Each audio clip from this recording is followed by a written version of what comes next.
प्यारे विद्यार्थियों, आज हम महादेवी वर्मा के प्रमुख निबंध भक्तिन का अगला भाग लेकर के आपके सामने हैं। पिछले भाग में आपने भक्तिन के 5 महत्वपूर्ण अनुच्छेदों पर चर्चा देखी। आज हम एक और महत्वपूर्ण अनुच्छेद लेकर के आपके सामने उपस्थित हुए हैं।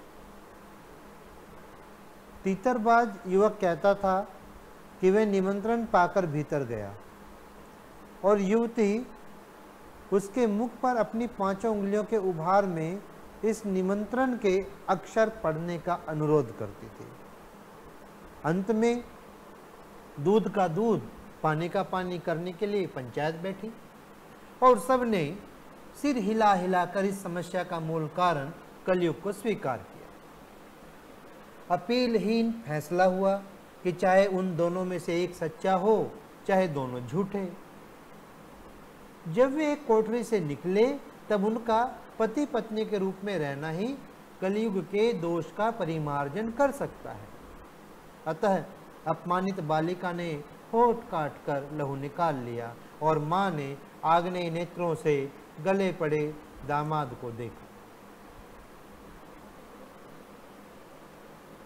संबंध कुछ सुखकर नहीं हुआ, क्योंकि दामाद अब निश्चित होकर के तीतर लड़ाता था और बेटी विवश क्रोध से जलती रहती थी। इतने यत्न से संभाले हुए गायें, ढोर, खेती बाड़ी सब पारिवारिक द्वेष में ऐसे झुलस गए कि लगान अदा करना भी भारी हो गया। सुख से रहने की कौन कहे। अंत में एक बार लगान न पहुंचने पर जमींदार ने भक्तिन को बुलाकर दिन भर कड़ी धूप में खड़ा रखा। यह अपमान तो उसकी कर्मठता में सबसे बड़ा कलंक बन गया। अतः दूसरे ही दिन भक्तिन कमाई के विचार से शहर आ पहुंची। तो इस अनुच्छेद पर आधारित जो प्रश्न है उनको देखिए। युवती यानी कि भक्तिन की बड़ी बेटी, तीतरबाज युवक ने अपने पक्ष में क्या तर्क दिए। जब पंचायत हुई तो पंचायत में दोनों ने अपनी अपनी बेगुनाही के सबूत दिए, अपनी अपनी सफाई पेश की। तो अपनी अपनी सफाई में दोनों ने क्या तर्क दिए। तीतरबाज युवक ने अपने पक्ष में कहा कि उसे भक्तिन की बेटी ने ही अंदर बुलाया था, जबकि भक्तिन की बेटी का कहना था कि उसने जबरदस्त विरोध किया और इसका प्रमाण युवक के मुंह पर छपी उसकी 5 उंगलियां हैं। दूसरा प्रश्न, पंचायत ने समस्या का मूल कारण क्या माना और उन्होंने क्या फैसला किया। पंचायत ने समस्या का मूल कारण कलयुग को माना और उन्होंने निर्णय किया कि चाहे कोई एक सच्चा है या फिर दोनों सच्चे, कोई एक झूठा है या फिर दोनों झूठे, पर कुछ समय के लिए पति पत्नी के रूप में ये इस कोठरी में रहे। अतः इस स्थिति में इन्हें आजीवन पति पत्नी के रूप में ही रहना पड़ेगा। नए दामाद का स्वागत कैसे हुआ, इस बेमेल विवाह का क्या परिणाम हुआ। पंचायत के फैसले पर भक्तिन व उसकी बेटी खून का घूंट पीकर रह गई। लड़की ने अपमान के कारण होठ काटकर खून निकाल लिया तथा मां ने क्रोध से जबरदस्ती के दामाद को देखा। इस बेमेल विवाह से उत्पन्न कलेश के कारण खेत, पशु आदि सब का सर्वनाश हो गया और अंत में लगान अदा करने के पैसे भी नहीं रहे। भक्तिन को शहर क्यों आना पड़ा। नए दामाद के आने से घर में क्लेश बढ़ा। इस कारण खेती बाड़ी चौपट हो गई। लगान अदा न करने पर जमींदार ने भक्तिन को दिन भर धूप में खड़ा रखा। इस अपमान व कमाई के विचार से भक्तिन शहर गई। अगला अनुच्छेद देखते हैं जिस पर आधारित प्रश्न है।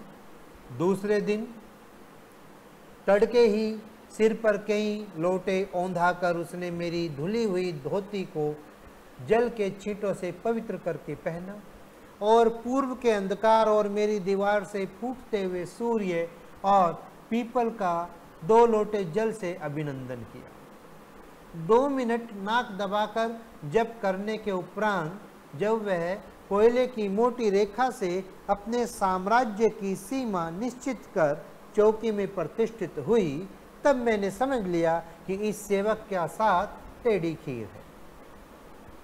अपने भोजन के संबंध में नितांत वीतराग होने पर भी मैं पाक विद्या के लिए परिवार में प्रख्यात हूँ और कोई भी पाक कुशल दूसरे के काम में नुक्ताचीनी बिना किए रह नहीं सकता।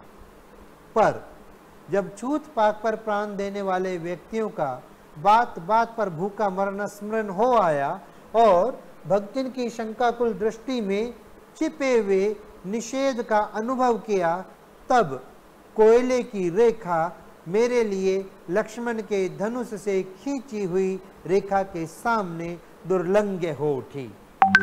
निरुपाय अपने कमरे में बिछोने पर पकड़कर नाक के ऊपर खुली हुई पुस्तक स्थापित कर मैं चौके में पीढ़े पर आसीन अनाधिकारी को भूलने का प्रयास करने लगी। इस अनुच्छेद में महादेवी वर्मा हमें बता रही हैं कि जब भक्तिन को उसे नौकरी पर रख लिया गया तो अगले दिन सुबह उठ करके भक्तिन ने नहा धोने के बाद महादेवी वर्मा की जो धुली हुई साड़ी थी उसको भी जल के छींटे मारकर पवित्र किया। उसने सूर्य को और घर के एक कोने में दीवार में निकले हुए पीपल को जल चढ़ाया। उसके बाद वो मोटी रेखा से चौके के चारों तरफ एक काली कोयले से काली रेखा खींच करके बैठ गई, जो प्रतीक था कि ये उसकी सीमा रेखा है और इसमें कोई भी प्रवेश न करे। महादेवी ने दूर से ही सारे काम करते हुए भक्तिन को देखा और वो समझ गई कि इसको समझाना बड़ा मुश्किल काम है, इसके साथ रहना बड़ा मुश्किल काम है। महादेवी वर्मा यद्यपि अपनी पसंद का ही भोजन किया करती थी और परिवार में खाना बनाने की कुशलता के लिए वो विख्यात थी। सभी लोग महादेवी वर्मा के बनाए खाने की तारीफ किया करते थे और ऐसा व्यक्ति जो इस प्रकार भली भांति काम करना जानता हो तो दूसरे के काम में नुक्ताचीनी निकाले बिना नहीं रह पाते। लेकिन उसे तुरंत ही ध्यान आया कि छूत पाक पर प्राण देने वाले व्यक्ति जो बात बात पर भूखे मरने की बात करते हैं तो भक्तिन भी हो सकता है उन्हीं में से एक हो। तो कोयले की काली रेखा महादेवी वर्मा के लिए लक्ष्मण के धनुष से खींची हुई लक्ष्मण रेखा के समान हो गई और वो दुर्लंघ्य हो गई। अर्थात महादेवी वर्मा ने निश्चय कर लिया कि वो सीमा रेखा के अंदर नहीं जाएगी और चुपचाप अपने बिस्तर पर जाकर किताब पढ़ते हुए अपनी नाक के ऊपर रख करके वो लेट गई। प्रश्न देखिए, नौकरी मिलने के दूसरे दिन भक्तिन ने क्या काम किया? नौकरी मिलने पर भक्तिन दूसरे दिन सबसे पहले नहाई, फिर उसने लेखिका द्वारा दी गई धुली धोती जल के छींटों से पवित्र करके पहनी और उगते सूर्य व पीपल को जल अर्पित किया। फिर उसने 2 मिनट तक नाक दबाकर जप किया और कोयले की मोटी रेखा से रसोई घर की सीमा निश्चित की। अगला प्रश्न, लेखिका को भक्तिन से निपटना टेढ़ी खीर क्यों लगा? लेखिका को भक्तिन से निपटना टेढ़ी खीर लगा क्योंकि उसे पता था कि भक्तिन जैसे लोग पक्के इरादों के होते हैं। ऐसे लोगों के कार्य में बाधा होने पर ये खाना पीना छोड़कर जान देने तक को तैयार रहते हैं। इसलिए भक्तिन को किसी भी प्रकार से छेड़ना या समझाना मुश्किल काम था। लेखिका के लिए कोयले की रेखा लक्ष्मण रेखा कैसे बन गई? भक्तिन धार्मिक प्रवृत्ति की औरत थी। वह रसोई के मामले में बेहद पवित्रता का ध्यान रखती थी। रसोई बनाते समय वह कोयले से मोटी रेखा खींच देती थी ताकि बाहरी व्यक्ति अंदर प्रवेश न कर सके। स्वयं लेखिका का प्रवेश भी वर्जित था। यदि वह रेखा का उल्लंघन करती तो भक्तिन जैसे लोग भूखे मरने को तैयार हो जाते। अतः कोयले की रेखा लक्ष्मण रेखा जैसी बन गई। अनाधिकारी को भूलने से लेखिका का क्या तात्पर्य है?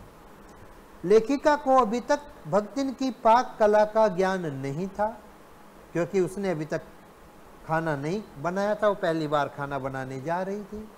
तो लेखिका को संशय हुआ कि कहीं उसकी पसंद का खाना न बना पाई तो क्या होगा। भक्तिन स्वच्छता के नाम पर उसे रसोई में घुसने नहीं दे रही है, जबकि महादेवी चाहती थी कि उसको खाना बनाते हुए देखे, और यदि अगर उसे कहीं ऐसा लगे कि वो कुछ गलत कर रही तो उसे टोक दे और उसे अपने अनुसार खाना बनाने दे। परंतु भक्तिन ने कोयले से चारों तरफ एक रेखा खींच दी, जिस कारण भक्तिन की सीमा रेखा बन गई और महादेवी उसमें घुस नहीं सकी। तो लेखिका को लगा शायद उसने किसी अनाधिकारी को नियुक्त कर दिया, अर्थात ऐसे व्यक्ति को नियुक्त कर दिया जो उस कार्य के लिए योग्य नहीं है, अधिकारी नहीं है। किंतु अब कोई उपाय न था, अतः वह उसे भूलकर अपनी किताब में ध्यान लगाने लगी। अगला अनुच्छेद। भोजन के समय जब मैंने अपनी निश्चित सीमा के भीतर निर्दिष्ट स्थान ग्रहण कर लिया, तब भक्तिन ने प्रसन्नता से लबालब दृष्टि और आत्मतुष्टि से आप्लावित मुस्कुराहट के साथ मेरी फूल की थाली में 1 अंगुल मोटी और गहरी काली चित्तीदार 4 रोटियां रखकर उसे टेढ़ी कर गाढ़ी दाल परोस दी। पर जब उसके उत्साह पर तुषारापात करते हुए मैंने रुआ से भाव से कहा, यह क्या बनाया है, तब वह हत बुद्धि हो रही। यहाँ खाना पक जाने के बाद महादेवी वर्मा को भक्तिन भोजन परोसती है, और भोजन परोसते समय भक्तिन के मन में ये प्रसन्नता होती है कि वह बहुत अच्छा खाना बना करके लाई है, जिससे लेखिका बहुत प्रसन्न होगी। भक्तिन ने फूल की थाली में 1 उंगली मोटी और गहरी काली चित्तीदार 4 रोटियां रखकर उसे टेढ़ी कर गाढ़ी दाल परोस दी। यानी टेढ़ी कर मतलब थाली के नीचे कुछ लगाकर उसे टेढ़ा कर दिया और उसी में एक तरफ दाल रख दी। पर जब उसके उत्साह पर तुषारापात करते हुए लेखिका ने रुआ से भाव से कहा कि ये क्या बनाया है, तो वह हतबुद्धि हो गई, अर्थात उसे आश्चर्य हुआ कि उसके बनाए हुए खाने पर लेखिका प्रश्न चिन्ह लगा रही है। मतलब ये था कि महादेवी वर्मा शहर में रह रही थी। वो इस तरह जैसे गांव में खाना खाते हैं, थाली में खाना लिया, उसी में दाल रख ली टेढ़ी करके, मोटी मोटी रोटियां रख करके खा लिया। महादेवी वर्मा ऐसा खाना नहीं खाया करती थी। प्रश्न, भक्तिन के चेहरे पर प्रसन्नता और आत्मतुष्टि के भाव क्यों थे? लेखिका ने भक्तिन की धार्मिक प्रवृत्ति और पवित्रता को स्वीकार कर लिया था। उसने भक्तिन द्वारा खींची गई रेखा का उल्लंघन भी नहीं किया। यह देखकर भक्तिन के चेहरे पर प्रसन्नता तथा आत्मतुष्टि के भाव थे। अगला प्रश्न, लेखिका द्वारा स्थान ग्रहण करने पर भक्तिन ने क्या परोसा? लेखिका द्वारा स्थान ग्रहण करने पर भक्तिन ने प्रसन्नता के साथ फूल की थाली में एक तरफ 1 अंगुल मोटी व गहरी काली चित्तीदार 4 रोटियां रखी और दूसरी तरफ थाली टेढ़ी करके गाढ़ी दाल परोस दी। नेक्स्ट प्रश्न, लेखिका ने क्या प्रतिक्रिया जाहिर की? मोटी मोटी रोटियां देखकर लेखिका ने रुआ से भाव से उससे पूछा कि तुमने क्या बनाया है? लेखिका की प्रतिक्रिया का भक्तिन पर क्या असर हुआ? लेखिका की प्रतिक्रिया जानकर भक्तिन की प्रसन्नता खत्म हो गई और वह हतबुद्धि हो गई तथा बहाने बनाने लगी। आइए अगला महत्वपूर्ण अनुच्छेद देखते हैं। मेरे इधर उधर पड़े रुपए पैसे भंडार घर की किसी मटकी में कैसे अंतर्निहित हो जाते हैं, यह रहस्य भी भक्तिन जानती है, पर इस संबंध में किसी के संकेत करते ही वे उसे शास्त्रार्थ के लिए चुनौती दे डालती है, जिसको स्वीकार कर लेना किसी भी तर्क शिरोमणि के लिए संभव नहीं। यह उसका अपना घर ठहरा, पैसा रुपया जो इधर उधर पड़ा देखा संभाल कर रख लिया। ये क्या चोरी है? उसके जीवन का परम कर्तव्य मुझे प्रसन्न रखना है। जिस बात से मुझे क्रोध आ सकता है उसे बदलकर इधर उधर करके बताना क्या झूठ है? इतनी चोरी और इतना झूठ तो धर्मराज महाराज में भी होगा। अर्थात महादेवी वर्मा कहती हैं कि घर में महादेवी वर्मा अगर कभी कुछ रुपए पैसे इधर उधर रख देती तो भक्तिन उसे उठाकर अपनी एक गुल्लक में डाल देती और वो एक कहती कि ऐसा करना कोई चोरी नहीं है। अगर घर में रुपए पैसे इधर उधर पड़े हैं तो उनको संभाल करके रख दिया है। अगर कोई भक्तिन को इस मामले में उसके इस कृत्य के लिए ये कहता कि ये चोरी है और वो ये गलत कर रही है तो भक्तिन उसे चुनौती दे डालती और उसकी इस चुनौती को स्वीकार करना किसी के लिए भी संभव नहीं था। महादेवी वर्मा बताती हैं कि भक्तिन यह भी जानती थी कि किस बात से मुझे गुस्सा आ सकता है, इसलिए वो बात को घुमा फिरा कर बदल कर इधर उधर करके बताया करती थी। उसका कहना था कि इतना झूठ इतनी चोरी तो धर्मराज महाराज भी करते होंगे। प्रश्न देखिए, यह अनुच्छेद किसके बारे में है और किस रहस्य के बारे में पूछे जाने पर वह शास्त्रार्थ को चुनौती दे डालती है? अनुच्छेद भक्तिन के बारे में है। भक्तिन चोरी के पैसे कहाँ और कैसे रखती है, इसके बारे में पूछे जाने पर वह शास्त्रार्थ की चुनौती दे डालती है। इधर उधर बिखरे रुपए पैसों का भक्तिन जो कुछ करती है, क्या आप उसे चोरी मानेंगे? और यदि मानेंगे तो क्यों? इधर उधर बिखरे रुपए पैसों का भक्तिन जो कुछ करती है उसे हम चोरी मानेंगे। कारण है कि वह घर में नौकरी करती है, घर की किसी वस्तु पर उसका स्वामित्व नहीं। पैसे या अन्य सामान मिलने पर उसका दायित्व यह है कि वह उन चीजों को घर के मालिक को दे। ऐसा न करने पर उसका कार्य चोरी के अंतर्गत आता है।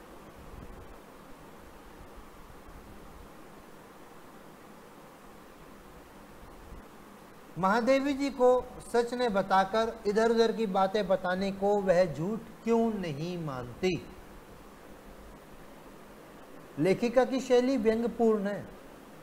वे भक्तिन को प्रत्यक्ष तौर पर चोर नहीं कहती, परंतु अप्रत्यक्ष तौर पर अपनी सारी बातें कह देती हैं। चोरी पकड़े जाने पर चोर अपने बचाव में आधारहीन अनेक तर्क देता है। भक्तिन भी इसी प्रकार के तर्क देती थी कि ये कोई चोरी नहीं है, बल्कि ये उसका घर है, उसने इन पैसों को संभाल कर रखा है। इन सभी बातों को लेखिका ने व्यंग्यात्मक शैली में लिखा है। अगला प्रश्न, भक्तिन का परम कर्तव्य क्या था? वह इसे कैसे पूरा करती थी? भक्तिन का परम कर्तव्य था लेखिका को हर प्रकार से खुश रखना। इसके लिए वह उन बातों से बचती थी जिससे लेखिका को क्रोध आता हो। वह हर बात का जवाब वाक्पटुता से देती थी। आइए अगला अनुच्छेद देखते हैं। भक्तिन और मेरे बीच में सेवक स्वामी का संबंध है। यह कहना कठिन है, क्योंकि ऐसा कोई स्वामी नहीं हो सकता जो इच्छा होने पर भी सेवक को अपनी सेवा से हटा न सके। और ऐसा कोई सेवक भी नहीं सुना गया जो स्वामी के चले जाने का आदेश पाकर अवज्ञा से हंस दे। भक्तिन को नौकर कहना उतना ही असंगत है जितना अपने घर में बारी बारी से आने वाले अंधेरे उजाले और आंगन में फूलने वाले गुलाब और आम को सेवक मानना। वे जिस प्रकार एक अस्तित्व रखते हैं जिसे सार्थकता देने के लिए ही हमें सुख देते हैं, उसी प्रकार भक्तिन का स्वतंत्र व्यक्तित्व अपने विकास के परिचय के लिए ही मेरे जीवन को घेरे हुए।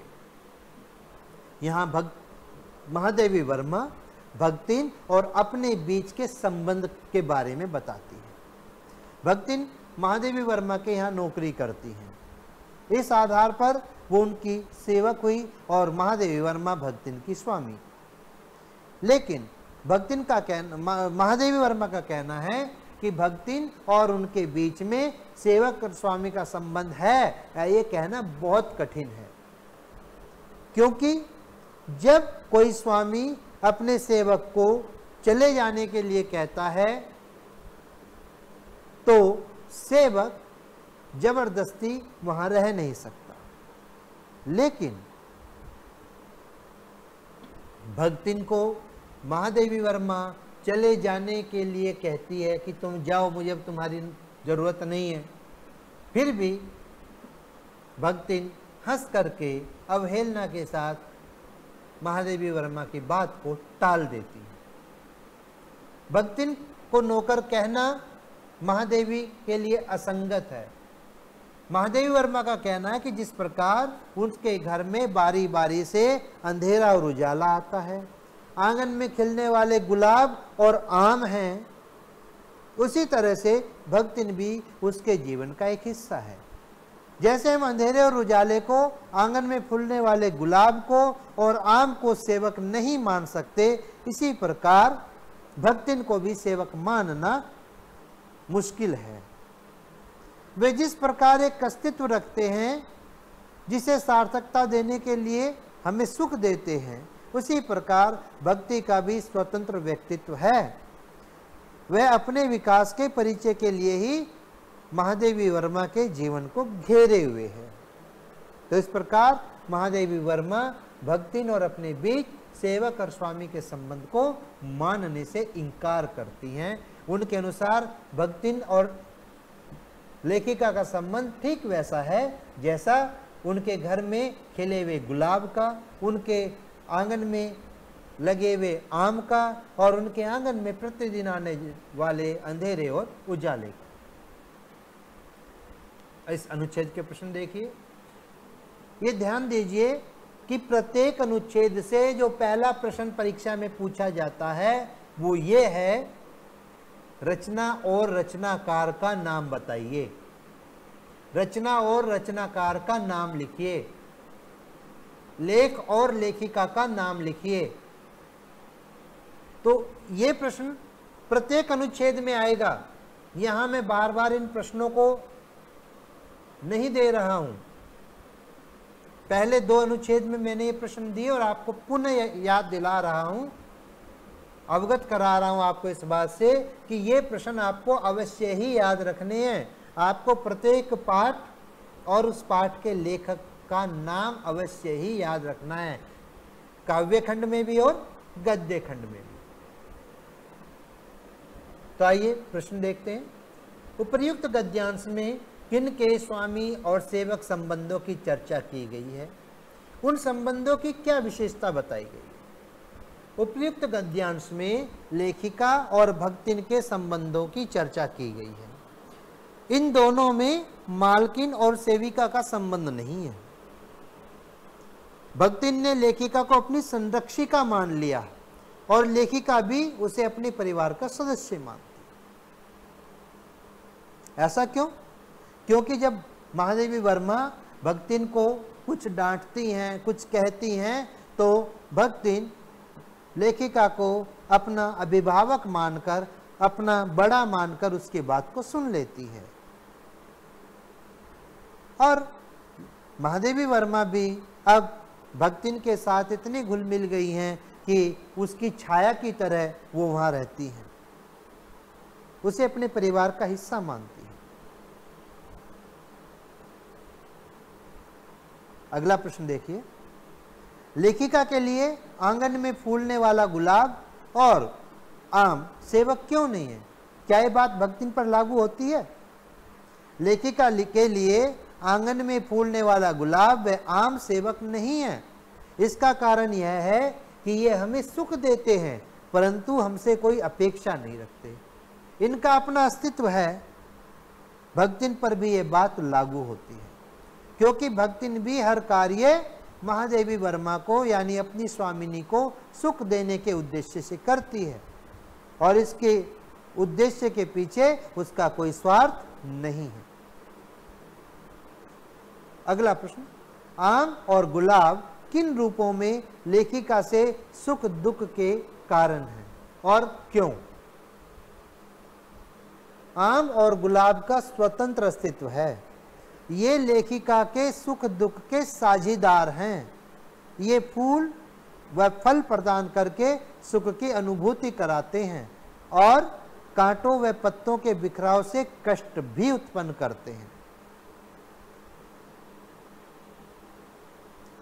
भक्तिन का लेखिका के साथ किस प्रकार का संबंध है? भक्तिन लेखिका को अपना संरक्षक मानती है, वह उसे छोड़ने की सोच भी नहीं सकती। महादेवी ने भी उसे उसी रूप में स्वीकार कर लिया है।